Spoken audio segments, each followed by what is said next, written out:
Indonesia. Pemirsa ingkang kinurmatan, sugeng rawuh wonten ing pawartos dinten menika.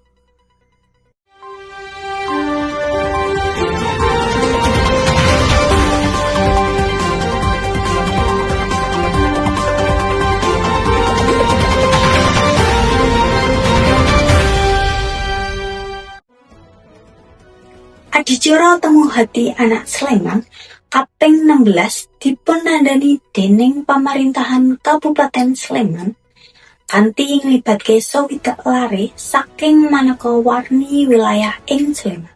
Ing ruang sembada sekretariatan daerah Kabupaten Sleman ing tanggal 31 Januari dumugi 1 Februari tahun 2026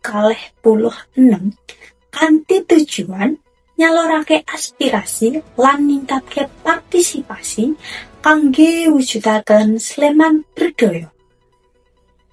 Pawartos menika badhe dipunlajengaken kanthi laporan salajengipun.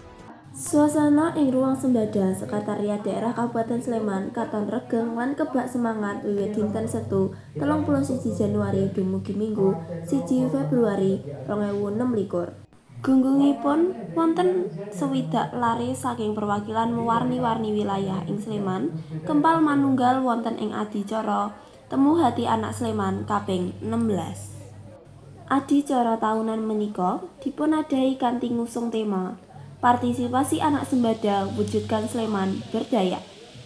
Dinten kapisan ngraketaken pasaduluran lan mapas gagasan ing dinten kapisan Setu 31 Januari 2026. Para peserta dipunajak nindakaken maneka warna kegiatan interaktif kangge ngraketaken pasaduluran. Boten namung dolanan, lare-lare menika ugi dipunajak diskusi ngenani kahanan lan tantangan ingkang dipunadepi dening bocah-bocah ing jaman sapunika.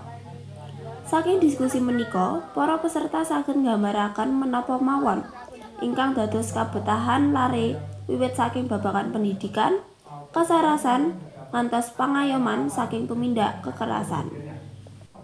Ngrumusi swara bocah Sleman mlebet dinten kaping kalih, Minggu 1 Februari 2026.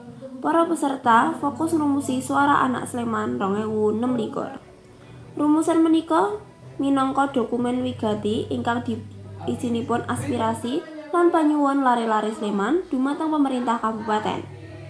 Tema Sleman Berdaya menika saged kawujud menawi lare-lare ugi dipun paringi papan lan wekdal kagem paring pamanggih.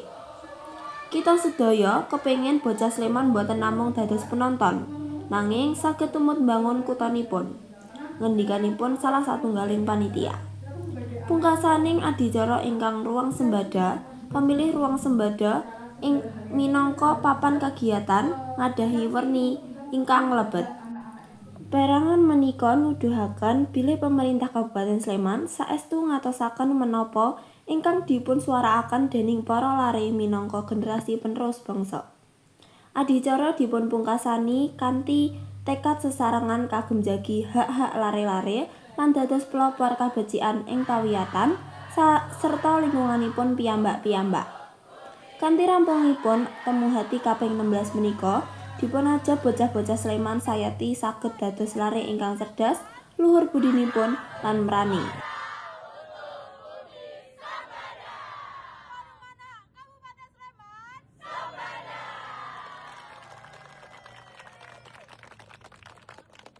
Temu Hati Anak Sleman kaping 16 menika dipunajab saged dados sarana tumrap lare-lare Sleman kanggo nyalurake aspirasi saha melu aktif wonten ing pembangunan daerah Sleman kanthi mekaten Sleman saged dados kabupaten ingkang berdaya lan ramah kangge anak.